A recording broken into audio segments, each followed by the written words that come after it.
El nuevo pacto de gracia. Introducción. Jesucristo es el Hijo de Abraham y de David, aquel mediante el cual las naciones del mundo son benditas. Mateo 1:1, Lucas 1 del 68 al 75. Es también el Hijo de Dios que fue comisionado para llevar muchos hijos a la gloria, para llevar una nueva humanidad a la consumación que Adán no alcanzó. Estas dos genealogías y propósitos estaban unidos. Jesucristo completó su misión divina en el contexto de los pactos terrenales de Israel, nacido bajo la ley para que redimiera a los que estaban bajo la ley. Gálatas 4, del 4 al 5. Y en el nuevo pacto concedió gratuitamente la herencia de salvación y una nueva creación que obtuvo en el pacto de redención a todos los que recibieron por fe. Primero, el establecimiento de un nuevo pacto. El escritor de Hebreos argumenta que el nuevo pacto es mejor que el antiguo porque fue establecido legalmente sobre promesas superiores a las del antiguo pacto. Hebreos 8:6 dice: pero ahora tanto mejor ministerio es el suyo, cuanto es mediador de un mejor pacto establecido sobre mejores promesas. Una de las razones por las que el nuevo pacto es superior al antiguo es que la muerte de Cristo logró mucho más que lo que consiguió la sangre de las víctimas de animales sacrificiales del antiguo pacto. Por medio de la sangre animal, los sumos sacerdotes limpiaban la nación una vez al año, pero el pueblo nunca se acercaba al santuario interior del tabernáculo, el lugar santísimo donde reposaba la gloria de Dios entre los querubines sobre el propiciatorio, colocado encima del arca. La sangre de Jesús lleva a su pueblo directamente a la presencia celestial de la gloria de Dios y los coloca allí al eliminar de una vez y por todas los pecados que el primer pacto no pudo quitar. Hebreos 9 del 11 al 15, Efesios 2:16 y Colosenses 1 del 20 al 22. Así como en el antiguo pacto fue inaugurado con sangre ritual, también lo fue el nuevo pacto. Pero la sangre de Cristo limpia de una vez y para siempre. Hebreos 9, 24 al 26. Los beneficios de este sacrificio pactual fueron disfrutados a lo largo de la historia, pero su establecimiento legal tuvo lugar en la consumación de los siglos.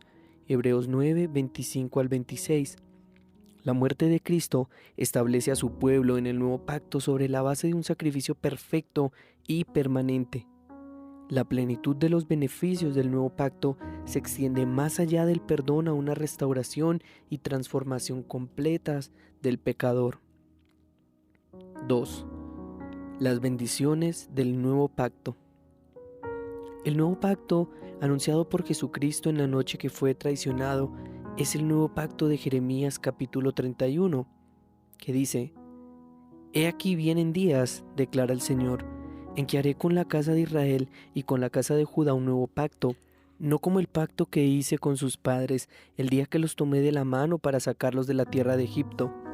Mi pacto que ellos rompieron, aunque fui esposo para ellos, declara el Señor, porque este es el pacto que haré con la casa de Israel después de aquellos días, declara el Señor.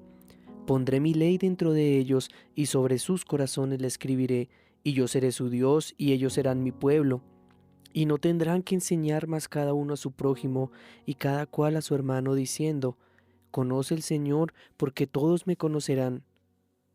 Desde el más pequeño de ellos hasta el más grande, declara el Señor, pues perdonaré su maldad y no recordaré más su pecado. Las bendiciones de este pacto son numerosas e incluyen todo lo que se deriva de la unión con Jesucristo, el mediador y cabeza federal del pacto.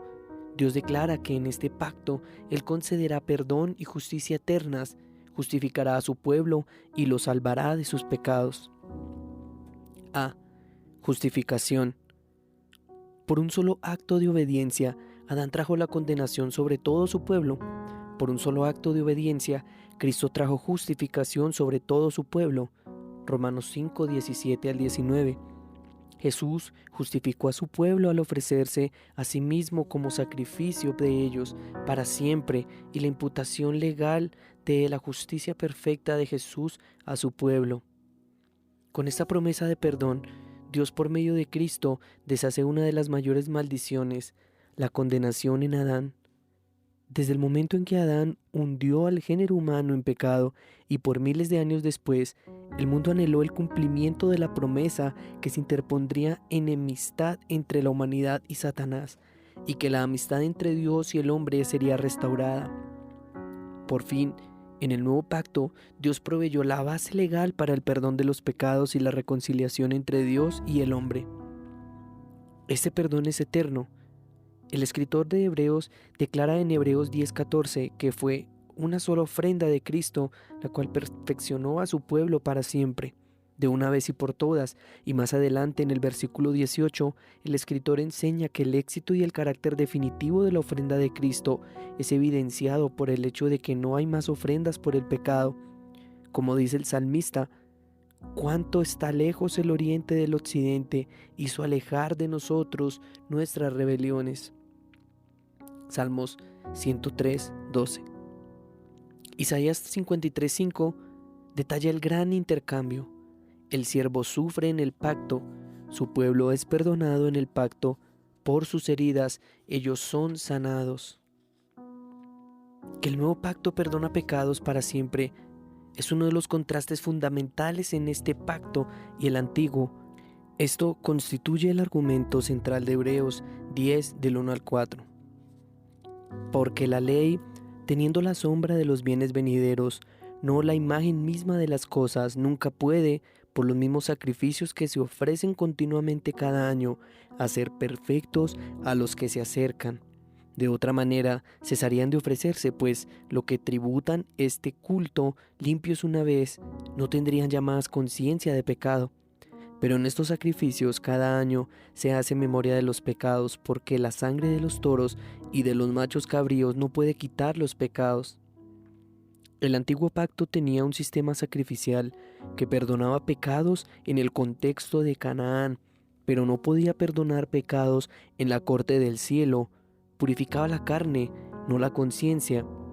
Hebreos 9, del 9 al 10 y el 13 lo explica más detenidamente. Según el cual, es decir, bajo el pacto mosaico, se presentan ofrendas y sacrificios que no pueden hacer perfecto en cuanto a la conciencia al que practica ese culto, ya que consiste solo de comidas y bebidas, de diversas abluciones y ordenanzas acerca de la carne, impuestas hasta el tiempo de reformar las cosas. La sangre de los toros y de los machos cabríos y las cenizas de la becerra rociadas a los inmundos santifican para la purificación de la carne. La sangre de los machos cabríos y toros purificaban la carne, reconciliaban a los israelitas con la ley de Moisés para que pudieran seguir viviendo en Canaán, pero no limpiaban la conciencia. En vez de quitar los pecados de los israelitas, los sacrificios les recordaban a los israelitas sus pecados. Sin embargo, la sangre del Hijo de Dios limpia de toda injusticia a su pueblo pactual. El escritor de Hebreos dice: porque si la sangre de los toros y de los machos cabríos y las cenizas de la becerra rociadas a los inmundos santifican para la purificación de la carne, cuanto más la sangre de Cristo, la cual mediante el Espíritu Eterno se ofreció a sí mismo y sin mancha a Dios, limpiará vuestras conciencias de obras muertas para que sirváis al Dios vivo. Por fin, Dios proveyó un sacerdote perfecto, un sacrificio perfecto y por tanto el perdón de pecados perfecto. Esto es una de las razones principales por la que el nuevo pacto está establecido sobre mejores promesas que el antiguo. Perdona los pecados para siempre. Es un pacto perfecto. El perdón de los pecados es solo una parte de la justificación. Isaías 53:11 proclama que el sufrimiento del siervo también hará que muchos sean considerados justos. Ellos serán perdonados y declarados positivamente justos a los ojos de Dios. La vida perfecta de obediencia de Jesús es atribuida e imputada legalmente, pactualmente, a todos los que representan el pacto. Romanos 5, 18 al 19.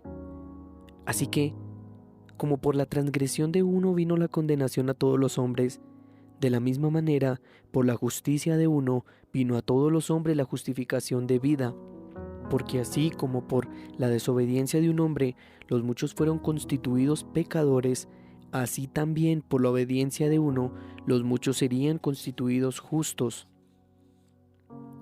Los muchos reciben la gloria y la justicia de Cristo por fe, descansando en su obra consumada, y todos los que hayan creído en Jesucristo son justificados y liberados de toda condenación y tienen paz para con Dios.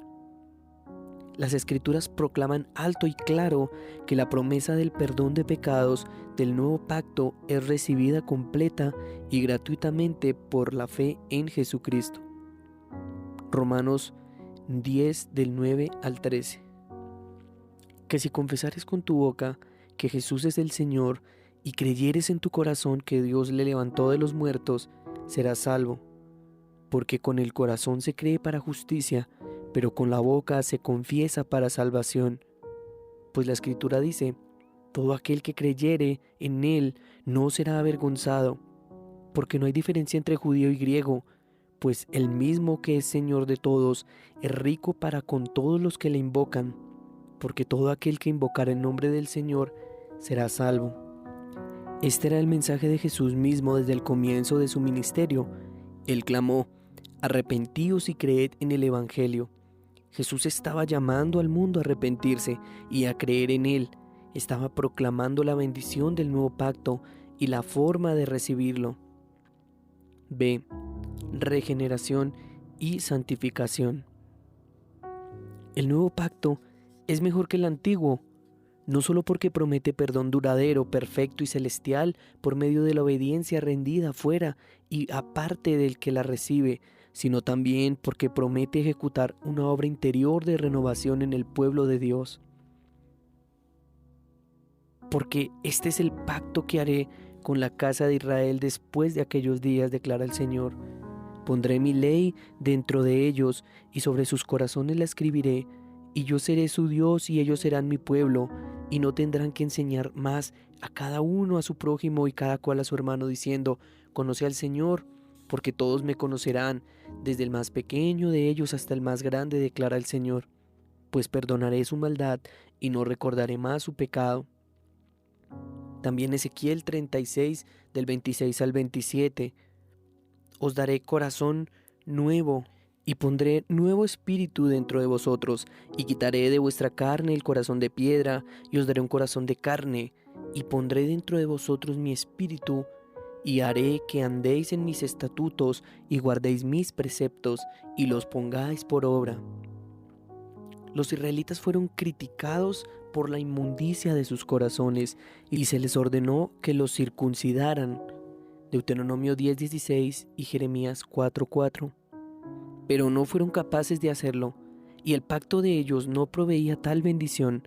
Sin embargo, Dios prometió que Él efectuaría este cambio, Deuteronomio 36, y donde se concede esta bendición es en el nuevo pacto. La corrupción y la contaminación de la naturaleza del hombre, infligidas por el pecado de Adán y el pacto de obras, estaban intactas por los pactos de Israel. Sin embargo, este pacto hace una obra definitiva de renovación seguida por una obra continua de restauración en el corazón del pueblo de Dios. Estas dos bendiciones son la regeneración y la santificación. La regeneración es el nacimiento de un hijo de Dios, el nacimiento de la descendencia de Cristo, el nacimiento de un heredero de la nueva creación. Juan 3:3. Es el traslado de un miembro del reino de las tinieblas al reino del Hijo amado. Colosenses 1:12. Un movimiento desde Adán hasta Cristo. 1 Corintios 15:48. Un escape del pacto de obras y una implantación en el pacto de gracia. Es el comienzo de las bendiciones experienciales en el pacto. Es la aplicación de la vida de la nueva creación a un pecador. Un depósito final de gloria y santidad que crecerá desde el momento en adelante. Además, tal y como la maldición del pecado se extendió a todas las partes y facultades del hombre, También la salvación del nuevo pacto comienza con una completa renovación interior del pueblo de Cristo en la regeneración. La mente que estaba entenebrecida es iluminada. Efesios 4:23 y Colosenses 3:10. La voluntad que estaba esclavizada es liberada. Romanos 6 del 17 al 18, Efesios 2 del 1 al 10. Crecer en una naturaleza regenerada de nueva creación es el proceso de santificación. Es hacer morir el pecado remanente y buscar la santidad y obediencia con gozo y gratitud. Es cultivar el fruto del Espíritu. Es un crecimiento continuo en entendimiento y obediencia. Es despojarse del viejo hombre, Adán, y revestirse del nuevo, Cristo. Colosenses 3. El nuevo pacto promete esta renovación interior. Dios escribirá la ley en el corazón de su pueblo, del nuevo pacto. Todo el pueblo del nuevo pacto conocerá al Señor y Él hará que ellos anden en sus caminos. Esto es completamente diferente del antiguo pacto, contraste que es usado por Pablo en 2 Corintios capítulo 3, versículos 5 al 9. No que seamos competentes por nosotros mismos para pensar algo como de nosotros mismos, sino que nuestra competencia proviene de Dios, el cual asimismo nos hizo ministros competentes de un nuevo pacto, no de la letra, sino del Espíritu, porque la letra mata, mas el Espíritu vivifica. Y si el misterio de muerte grabado con letras en piedras fue con gloria, tanto que los hijos de Israel no pudieron fijar la vista en el rostro de Moisés a causa de la gloria de su rostro, la cual había de perecer, ¿cómo no será más bien con gloria el ministerio del Espíritu? Porque si el ministerio de condenación fue con gloria, mucho más abundará con gloria el ministerio de la justificación. Pablo habla de la ley entregada por Moisés como un ministerio de muerte y condenación, porque en el antiguo pacto la ley era externa al copactante. Fue escrita en una tabla testificando constantemente de nuestra conformidad o no conformidad con los mandatos del pacto. Romanos 3:20. La ley demandaba lealtad en el pacto con una amenaza de desheredación por desobediencia. La ley externa condenaba a muerte a los israelitas por la pecaminosidad de ellos. Incluso el rey tenía que escribir una copia de la ley que lo mandaba y lo condenaba. La ley amplificaba la pecaminosidad de la humanidad.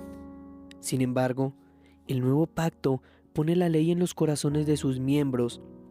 Hace a sus miembros los amigos de la ley porque son justos. La ley los conforta y los justifica, no los condena. La ley los guía en justicia. El nuevo pacto no solo interioriza la ley como una senda de agradecida obediencia por el pueblo de Dios, sino que también provee el combustible que el pueblo de Dios necesita para obedecerla. Dios hará que su pueblo camine en sus estatutos y obedezca sus reglas. El pueblo que nace del Espíritu dará el fruto del Espíritu. Es desde esa perspectiva que podemos ver otra razón por la que el nuevo pacto no es como el antiguo, el cual fue quebrantado. La renovación interior del pueblo de Cristo en el nuevo pacto no es una cuestión de lo que ellos hacen, sino también de lo que conocen. En el nuevo pacto, todo el pueblo de Dios conocerá al Señor. El pueblo del antiguo pacto fue creado mediante la generación natural dentro de los límites de la descendencia de Abraham. En el nuevo pacto, el pueblo del pacto es creado por generación sobrenatural, es decir, por regeneración. Y estos hijos conocen al Señor porque el nacimiento sobrenatural de ellos les concede fe en Cristo, por medio de quien tenemos confianza y acceso a Dios. Los profetas predijeron esta realidad en la iglesia mediante el lenguaje relacionado con Israel. Isaías 54:13 dice: todos tus hijos sean enseñados por el Señor, y grande sea el bienestar de tus hijos. Jesús lo citó en Juan 6:45. Escrito está en los profetas, y serán todos enseñados por Dios.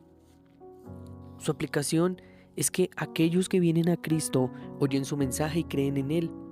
Son enseñados por Dios. Sus palabras continúan inmediatamente después de la cita. Así que todo aquel que oyó al Padre y aprendió de Él, viene a mí. No que alguno haya visto al Padre, sino que aquel que vino de Dios, éste ha visto al Padre. De cierto os digo, el que cree en mí tiene vida eterna. La regeneración es una realidad en y es disfrutada por cada uno de los verdaderos miembros del pacto. Todos ellos son enseñados por Dios, porque todos y cada uno de ellos ha venido a Dios por medio de Cristo, quien habla las palabras del Padre. Jesús presupone la realidad de la regeneración y el conocimiento del Señor al hacer alusión a Jeremías 31:34 en 1 de Juan 2 del 20 al 21.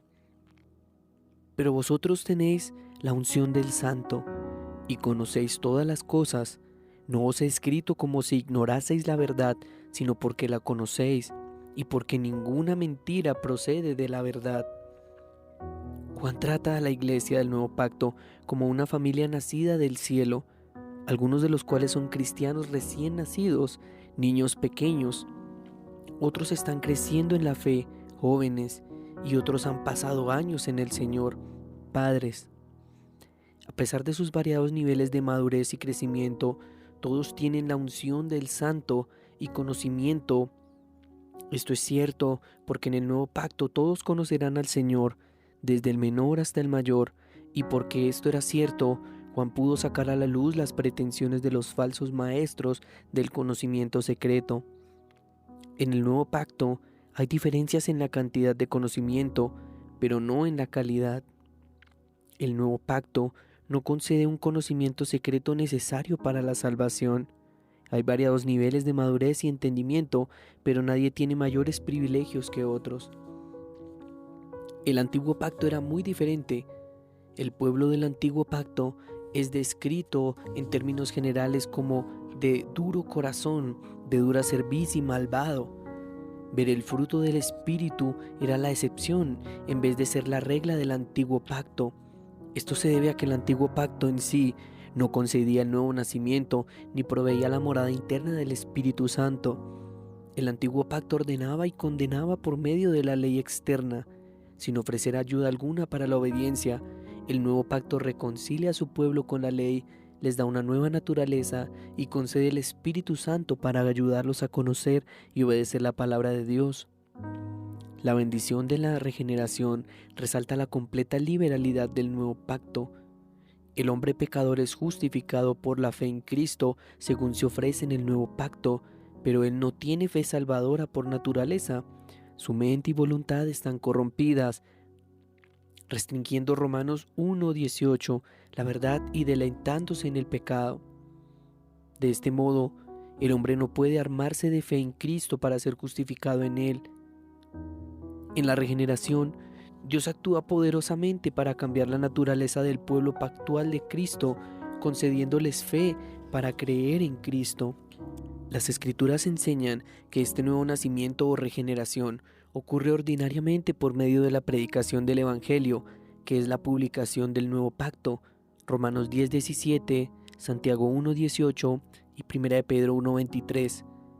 El nuevo pacto que poderosamente hace que sus hijos nazcan de nuevo y les da fe, cumple así sus propios requisitos en su propio pueblo. Por el propio poder de Dios, la vida de la nueva creación que Jesús ganó para su pueblo se aplica a los hijos de Dios por medio de la predicación del Evangelio. Dios hace que sus hijos nazcan de nuevo, escribiendo la ley en sus corazones, haciendo que crean. Incluso aquello que Él exige de nosotros nos lo suple. El antiguo pacto no era así. C. Adopción y preservación. El pueblo del nuevo pacto, el pueblo de Cristo, son los hijos de Dios. Juan 1 del 12 al 13. Ellos nacen de arriba y constituyen una nueva humanidad en su nuevo y postrer Adán. Son la familia de Dios, nacida del Espíritu. La regeneración es el nacimiento de un hijo de Dios, pero la plenitud de la adopción es la morada interna del Espíritu Santo de adopción, Romanos 8:15, por el cual los hijos de Dios disfrutan todos los beneficios de la paternidad divina, 1 de Juan 3 del 1 al 2. Aparte de la unión con Cristo y el recibimiento de sus beneficios, no hay adopción alguna porque esta es una bendición del nuevo pacto. Por lo tanto, La adopción está limitada al pueblo del nuevo pacto y nuevo pacto solamente. Los hijos de Dios son los hijos de la nueva creación, son los herederos de los cielos nuevos y la tierra nueva. Uno de los beneficios de tener a Dios por Padre es la disciplina y el castigo de sus hijos. Hebreos 12, del 3 al 11. El Señor al que ama, disciplina. Por lo tanto, si no es castigado, no es amado, y Dios no es su Padre. Esta disciplina es lo que preserva al pueblo de Dios. Dios quita los ídolos de los corazones de su pueblo y poco a poco los separa del mundo, preparándolos para el cielo. Si en el nuevo pacto Dios es el que cambiará los corazones de su pueblo y hará que ellos anden en sus caminos, entonces ciertamente serán preservados. Él prometió en Jeremías 32:40, y haré con ellos pacto eterno, que no me volveré atrás de hacerles bien, y pondré mi temor en el corazón de ellos, para que no se aparten de mí. Por tanto, la disciplina de Dios sobre sus hijos no es una condenación, sino un castigo. No aparta, sino acerca y preserva. Esto es muy diferente del antiguo pacto, el cual en sí exiliaba al infiel. El pacto eterno incluye la promesa de preservación y perseverancia, de resurrección y glorificación. Al siervo de Jehová se le prometió en Isaías 53 que si derramaba su vida por su pueblo, viviría por largos días, vería linaje y sería exaltado. Al santo de Dios se le prometió que su carne no vería corrupción. Salmos 16:10. Puesto que Jesucristo fue fiel en el pacto de redención, ganó eterna y resucitada vida en la nueva creación para su pueblo. Su descendencia son aquellos que nacen de arriba y que están unidos a aquel que murió y resucitó para la justificación de ellos. Romanos 4:25. Jesús declaró que su misión, la voluntad del Padre, era reunir un pueblo para resucitarlo en el día postrero. Juan 6, del 39 al 40, 44 y 54. Además, prometió que lo lograría. Dio su vida, fue resucitado y es por lo tanto aquel que lleva a muchos hijos a la gloria. Hebreos 2:10. Es el primogénito de entre los muertos, el que fue a la tumba y salió victorioso. Colosenses 1:18. Es el espíritu vivificante que Adán nunca fue. Primera los Corintios 15:45. El pueblo de Cristo ha muerto y resucitado con él en la regeneración. Colosenses 3 del 1 al 4. Y, después que mueran, serán resucitados en el día postrero. Por tanto, para el Hijo de Dios, la descendencia de Cristo, la muerte no conduce a la maldición. Es una liberación y un regreso a casa. El aguijón de la muerte no tiene veneno. La ley no presenta ninguna reclamación. El pecado no tiene poder y Satanás no puede hacer más que ver cómo es atado y sus cautivos son saqueados. Primera los Corintios 15, 54 al 57 y Marcos 3 del 22 al 27. Sin embargo, la vida resucitada no es aún experimentada por el pueblo de Dios. En la muerte, las almas perfeccionadas de ellos van para estar con Cristo y aguardan la redención de sus cuerpos en completa y final gloria futura. La majestad y la gloria de la herencia de la nueva creación de los santos en luz, Colosenses 1:12, es imposible de describir. Romanos 8:18 al 25, Primera los Corintios 2:9, Segunda los Corintios 4:13 al 18. La creación gime por esa herencia. Dios prepara a sus hijos para la misma. El pueblo de Cristo tiene que aguardar pacientemente por ella y será gloriosa. Una de sus glorias será la glorificación del pueblo de Cristo. Ellos serán confirmados por la eternidad en sus naturalezas y cuerpos perfeccionados viviendo en la imagen de Cristo, su Salvador. La bendición suprema en los nuevos cielos y la tierra nueva consumados. El pináculo de la bendición del pacto de Cristo es ver la gloria de Dios en la faz de Cristo mismo. Apocalipsis 22 del 4 al 2, Segunda los Corintios 4, 6. Pues, ¿qué regalo podría ser superior al dador? ¿Y qué presente es mayor que quien lo da? ¿Y qué promesa es mayor que quien la promete?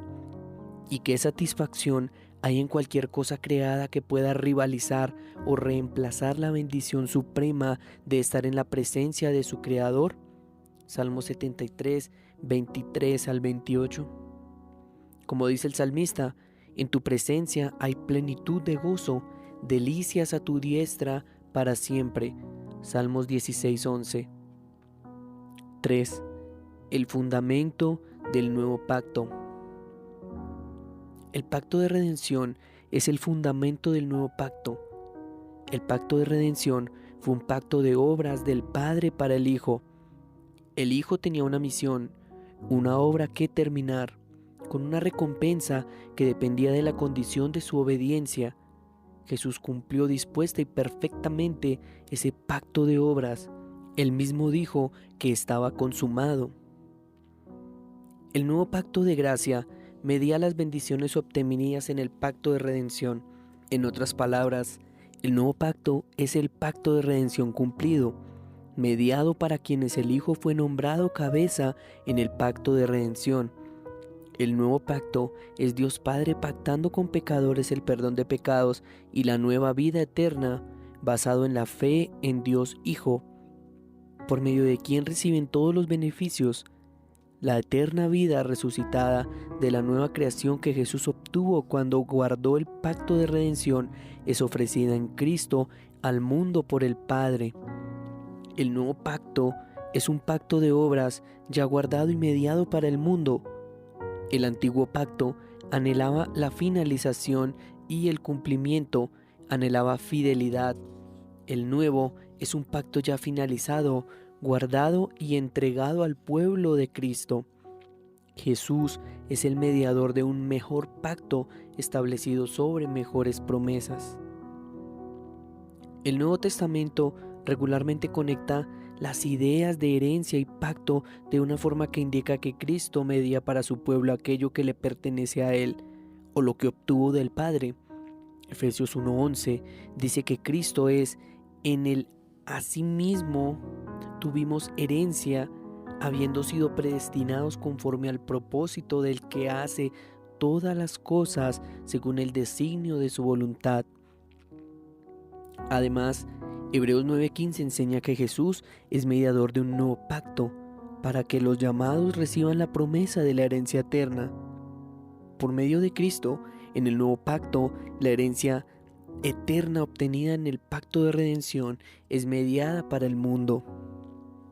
La relación entre el pacto de redención y el nuevo pacto establece un hecho obvio, pero importante.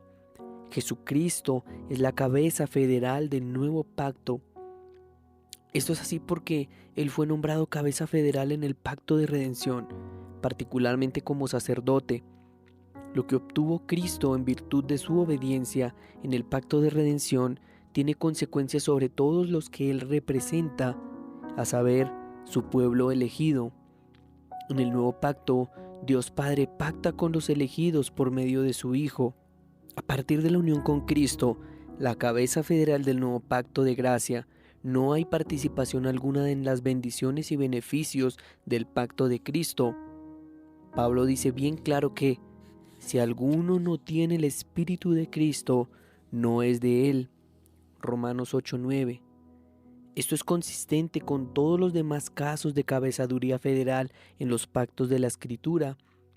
Sin estar en Adán, nadie participa en el pacto de obras. Sin estar en Abraham, nadie participa del pacto abrahámico. Sin estar en David, nadie participa en el pacto davídico. La cabezaduría federal siempre define y delimita el alcance de las bendiciones y beneficios o maldiciones de cada pacto. Puesto que la cabezaduría federal de Cristo fue establecida en el pacto de redención y el nuevo pacto media ese pacto para sus herederos, el alcance de las bendiciones y beneficios del pacto está limitado a aquellos para quienes Jesucristo es sumo sacerdote en el nuevo pacto, como Juan lo resumió en 1 de Juan 5 del 11 al 13. Y este es el testimonio que Dios nos ha dado vida eterna, y esta vida está en su Hijo. El que tiene al Hijo tiene la vida, El que no tiene al Hijo de Dios no tiene la vida. Estas cosas os he escrito a vosotros que creéis en el nombre del Hijo de Dios, para que sepáis que tenéis vida eterna. El escritor de Hebreos reafirma la perfección de la cabezaduría federal de Jesucristo al apuntar al juramento. Los pactos son compromisos con sanciones y los juramentos son formas de imponer sanciones. Son garantías de promesas y participación. El escritor de Hebreos ofrece ejemplos paralelos para enfatizar lo que Dios Padre juró a Dios Hijo. Es el fundamento de lo que el Hijo trae para su pueblo. En primer lugar, apunta al juramento de Dios a Abraham como un ejemplo de Dios, de cómo Dios confirma sus promesas pactuales con juramentos para nuestro beneficio.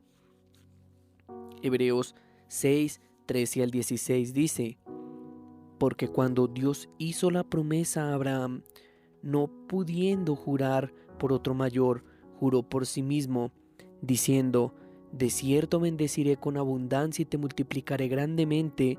Y habiendo esperado con paciencia, alcanzó la promesa. Porque los hombres ciertamente juran por uno mayor que ellos, y para ellos el fin de toda controversia es el juramento para confirmación. En segundo lugar, el autor señala que el sacerdocio de Cristo también es confirmado por un juramento. Tú eres sacerdote para siempre. Hebreos 6, 17 al 20.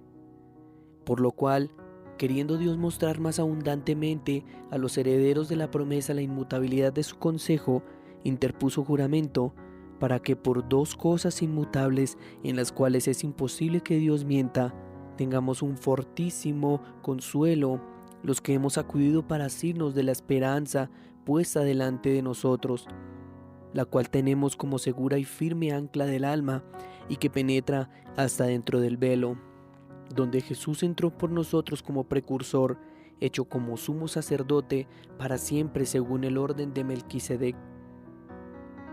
Por tanto, la cabezaduría federal de Cristo y las bendiciones que fluyen por medio de él en el pacto para su pueblo están ancladas y fundamentadas en el juramento de Dios a Cristo. Esto se desarrolla aún más en Hebreos 7 del 15 al 22. El pacto del cual Cristo es fiador es un mejor pacto porque perfecciona a su pueblo, lo perfecciona porque su sacerdote fue nombrado por un juramento eterno. A los sacerdotes del antiguo pacto no se les había hecho ningún juramento así, y por lo tanto el antiguo pacto nada perfeccionó. Y esto es aún más manifiesto si a semejanza de Melquisedec se levanta un sacerdote distinto, no constituido conforme a la ley del mandamiento acerca de la descendencia, sino según el poder de una vida indestructible, pues se da testimonio de él: tú eres sacerdote para siempre según el orden de Melquisedec. Queda pues abrogado el mandamiento anterior a causa de su debilidad e ineficacia, pues nada perfeccionó la ley, y de la introducción de una mejor esperanza por la cual nos acercamos a Dios. Y esto no fue hecho sin juramento, porque los otros ciertamente sin juramento fueron hechos sacerdotes, pero éste, con el juramento del que le dijo: juró el Señor y no se arrepentirá, tú eres sacerdote para siempre según el orden de Melquisedec. Por tanto, Jesús es hecho fiador de un nuevo pacto.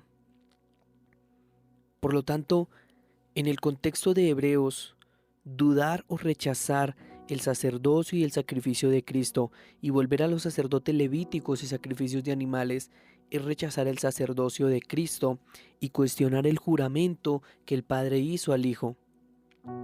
Tanto el juramento de consagración como los beneficios resultantes de la mediación sacerdotal de Cristo son elementos del pacto de redención. Y el escritor de Hebreos nos dice que estos fundamentos hacen que el pacto que Jesús garantiza y media sea infinitamente superior al antiguo pacto. El pacto de Cristo es tan perfecto y eterno como el juramento o pacto que está detrás de Cristo y su pacto. El nuevo pacto no es como el antiguo que Israel invalidó, Jeremías 31, 32. El nuevo pacto es un pacto de obras ya guardado y mediado en Cristo para su pueblo elegido. Esto es lo que se le concede el nombre del nuevo pacto de gracia.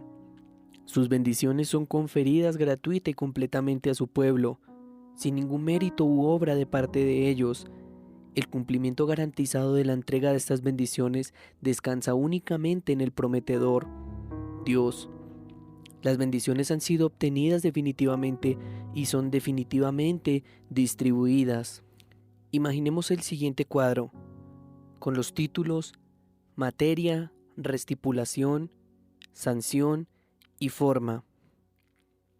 En la materia tenemos la ley, la restipulación sería la obediencia, la sanción, el copactante y la forma, pacto de obras. Y debajo, en la materia tenemos la promesa, en la restipulación, la recepción, en la sanción, el prometedor del pacto y en la forma, el pacto de gracia. Como se mencionó anteriormente, mientras se analizaba la regeneración y la respuesta del pueblo de Dios al nuevo pacto de gracia, es descansar en y recibir a Cristo por fe, y hasta esto sobrado por Dios en sus corazones. Efesios 2 del 8 al 9. Porque por gracia sois salvos por medio de la fe, y esto no de vosotros, pues es don de Dios, no por obras para que nadie se gloríe. El nuevo pacto es el pacto de gracia. Este bendice indefectible e infaliblemente a todos sus hijos. Todos ellos conocen al Señor, todos gozan del perdón de pecados. La seguridad de este pacto descansa en el pacto de redención. El sacerdocio de Cristo descansa en los juramentos que el Padre hizo al Hijo. Los juramentos han sido hechos por Dios mismo. El que prometió es fiel. Descansamos y nos regocijamos en su fidelidad. Cuarto, el reino del nuevo pacto. El reino y el pacto siempre van de la mano. Aquí, no menos que en cualquier otra parte de las Escrituras, estos conceptos están unidos íntimamente. En el pacto de redención, el Padre pactó un reino para el Hijo, y en el nuevo pacto, ese reino es pactado para el pueblo de Cristo. El reino pactado para el Hijo era un reino de la nueva creación, de eterna vida resucitada. Como primogénito de entre los muertos, Jesús es Señor de esa creación. Colosenses 1:18. Además, Él llena esa creación con su pueblo. Es la herencia de ellos por medio de Él. Cuando Juan el Bautista y Jesús comenzaron sus ministerios, el tema recurrente en la predicación y enseñanza de ellos era el reino de Dios, y su mensaje era que toda la humanidad es ahora llamada a creer en el evangelio del reino. En otras palabras, el reino de Dios es pactado para el mundo por medio del nuevo pacto. El perdón de pecados y la vida eterna, las promesas del nuevo pacto, son las promesas del reino de Dios. Es por eso que, como dice Jesús en Juan 3, usted tiene que nacer de nuevo, nacer por el Espíritu para ver o entrar en el reino de Dios, el reino de Cristo. Lucas 22:29 enriquece esto aún más. En la ESV dice, y yo os asigno un reino como mi Padre me lo asignó a mí. Sin embargo, esta traducción se queda corta a la hora de comunicar la enriquecedora conexión entre el pueblo y pacto contenida en este versículo. La palabra traducida como asignar es la palabra griega diatithemai, que es el verbo que se usa cuando hacemos un pacto, diateke.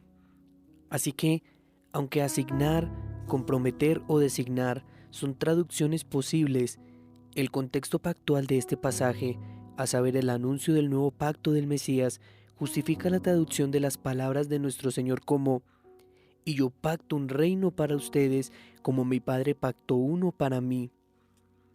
La importancia de este versículo y su interpretación no pueden ser pasadas por alto. La recompensa para el Hijo en el pacto de redención no era simplemente salvación para su pueblo, sino también un nuevo reino, una realidad consumada.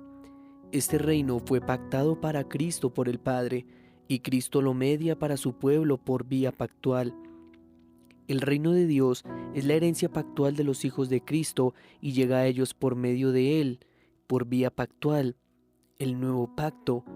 Eso significaba que la cena del Señor no era una celebración de la Pascua y una liberación de Egipto para entrar en Canaán, sino una celebración de la muerte del primogénito, Hijo de Dios, y una liberación de la potestad de las tinieblas para entrar en el reino del Hijo amado. El cuerpo y la sangre del Salvador de ellos representaban un derecho pactual y titularidad al cielo, el reino de Dios, y todos aquellos que se les unían en mesa profesaban derecho a lo mismo. Incluso cuando comprendemos esto, también entendemos por qué Jesús dijo que no bebería del fruto de la vid hasta aquel día que lo beba de nuevo en el reino de Dios. La cena del Señor y el nuevo pacto esperan la asamblea completa del pueblo de Dios en la nueva creación, un cosmos consumado con armonía perfecta entre el Creador y la criatura. Allí la creación por entero será un templo de la presencia de Dios, porque no habrá separación alguna, no habrá un lugar sagrado en contraste con uno profano, todo será perfecto y éste será eternamente perfecto. Así pues, el reino de Dios es esa nueva creación de perfección que el Hijo obtuvo en el pacto de redención y que fue concedida a los elegidos por medio del pacto. Esos dos pactos establecen y gobiernan el reino de Dios, definiendo sus miembros y privilegios. Quinto, el pueblo del nuevo pacto. La membresía de un pacto dado siempre está determinada por la cabeza federal de este. En este caso, Jesucristo es la cabeza federal del nuevo pacto, por medio de quien fluyen las bendiciones del pacto. Además, su cabezaduría federal fue determinada en el pacto de redención. Sus ovejas son aquellas que el Padre le dio. El pueblo del nuevo pacto son los elegidos de Dios. Son los que a Pablo le encanta decir que están en Cristo, aquellos por los que el Padre envió al Hijo, por quienes el Hijo murió, a quienes el Espíritu Santo aplica los beneficios de la muerte del Hijo de Dios. Son una nueva humanidad en un nuevo y postrer Adán. Ninguna condenación hay para los que están en Cristo Jesús. Romanos 8:1. Sus pecados son perdonados. No están en la carne sino en el Espíritu, porque el Espíritu los ha regenerado y mora en ellos. Romanos 8:9. Los hijos de Dios son todos estos engendrados y guiados por el Espíritu, a quienes el Espíritu mismo les da testimonio de su identidad. Romanos 8:14 al 16. Como hijos de Dios, son coherederos con Cristo y serán partícipes de su gloria. Romanos 8:17. Fueron predestinados para esta herencia, llamados en la misma, justificados y así cualificados para ella, y serán glorificados tal como Jesús ya es glorificado. Romanos 8:29 al 30.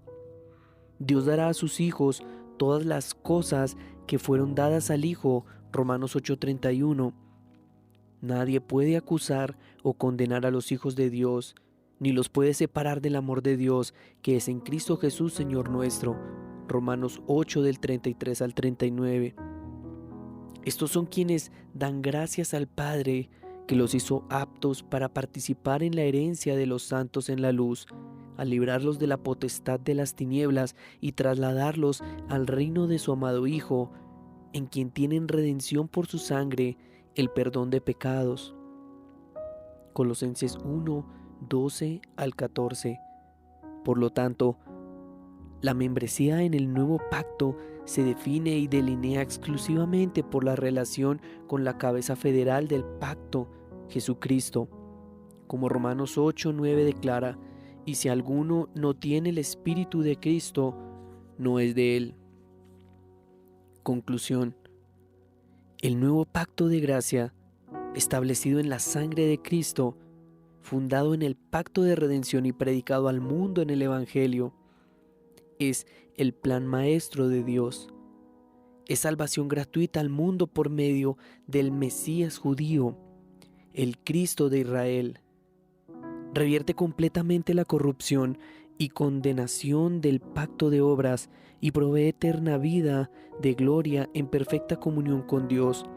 Este pacto establece un reino, el reino de Cristo, el reino de Dios y los receptores de sus bendiciones, los cuales fluyen todas de Cristo, la cabeza, constituyen la membresía de ese reino.